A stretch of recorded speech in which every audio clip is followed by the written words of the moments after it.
নমস্কার বন্ধুরা, তোমরা সবাই কেমন আছো? তোমাদের সকলকে জিস মুভিতে চ্যানেলে স্বাগত জানাই। আজ জামাই ষষ্ঠী, তাই সকাল সকাল গোপালের সেবা দিয়ে আমি রেডি হয়ে সাজুগুজু করে বরমশাইকে নিয়ে চললাম আমার বাপের বাড়ি।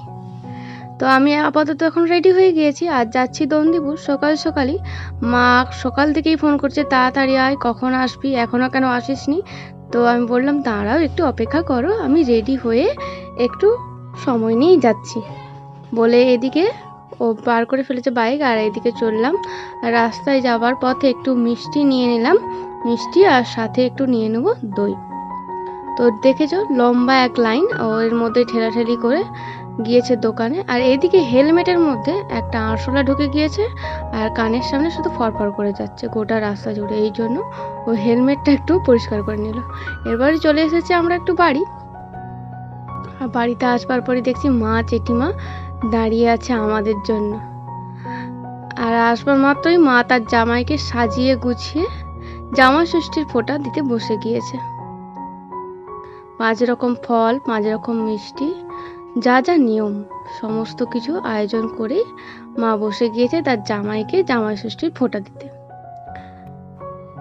ষষ্ঠীর দিন সকাল সকাল পুজো দিয়ে আসতে হয়, আর ওইখান থেকে জামাইয়ের মঙ্গলের জন্য যে ডুরি বানিয়ে পুজো দিতে হয় সেইটাই এখন আমার মা পরিয়ে দিচ্ছে। এটা জামাই না, ষষ্ঠী পুজো তো সমস্ত সন্তানের জন্যই করা হয়। জামাই বাদেও আমরা যে ভাই বোনেরা আছি তাদের হাতেও আমার মা জেঠিমা এই ডুরি পরিয়ে দেয়। মায়ের এদিকে চলছে জামাই ষষ্ঠীর দেওয়া।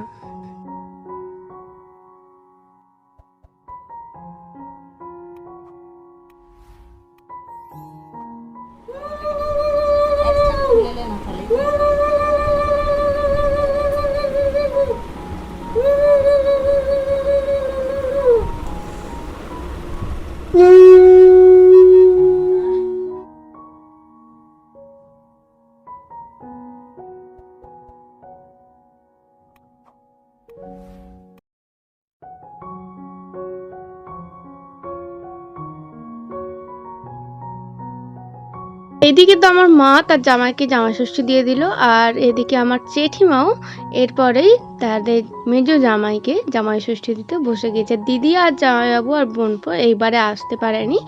তো জামাইবাবুর মা বাবার শরীরটা একটু খারাপ, অসুস্থ থাকার জন্য এইবারে দিদি জামাইবাবু কেউই আসেনি জামাই ষষ্ঠীতে। এইবারে শুধুমাত্র আমরাই এসেছি।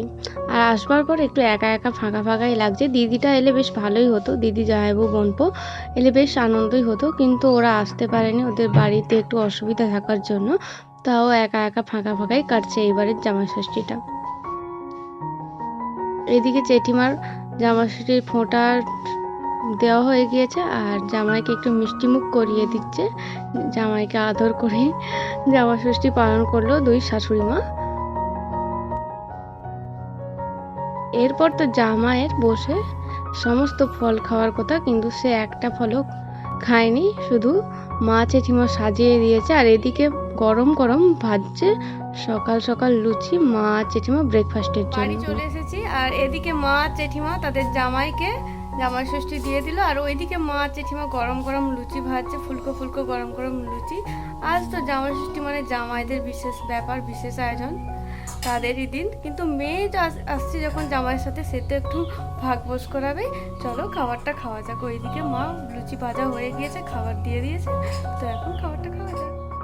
ব্রেকফাস্টে দিয়েছে লুচি আর কষা মাংস, সাথে রয়েছে মিষ্টি। আর এদিকে আমরা দুজনে মিলে বসে গিয়েছি সকালে ব্রেকফাস্ট করতে। তো অসম্ভব সুন্দর হয়েছে লুচিগুলো, ফুলকো ফুলকো। তো মার হাতের চিকেন কষা আমার খুবই পছন্দের। এই দিয়ে আজকের ব্রেকফাস্টটা করে নিলাম সকাল সকাল দুজনে মিলে।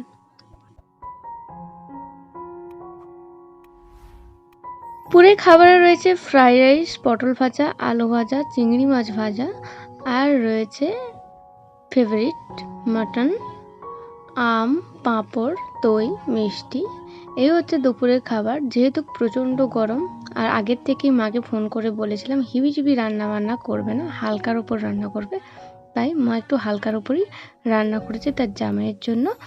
তো এই হচ্ছে আজকের দুপুরের মেনু। আর এদিকে বোন আগের থেকেই বলেছিল তোরা জামাই ষষ্ঠীতে আসবি, তো আমি আইসক্রিম বানিয়ে রাখবো তোদের জন্য। তো বানিয়ে রেখেছে, বিকেলে আইসক্রিমটা বের করছে। ও অনেকক্ষণ ধরে আসবার পর বলছিল আইসক্রিমটা বানিয়েছি, কখন খাবি কখন খাবি।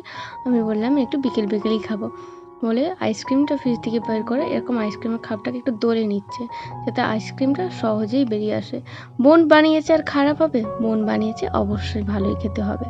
তো এইভাবে একটু দলে নিই বেশ কয়েকবার, তারপরে আইসক্রিমটা বেরিয়ে আসবে। এই খুব সুন্দর আইসক্রিমটা বেরিয়ে চলে এসেছে। চলো, এই হচ্ছে আইসক্রিম, যেটাতে ও সমস্ত কিছুই দিয়েছে। তো কেমন খেতে হয়েছে বলা যায়, এই অসম্ভব সুন্দর খেতে হয়েছে। তো ব্লগটা এখানে এন্ড করছি, দেখাবো নেক্সট ব্লগে। টাটা।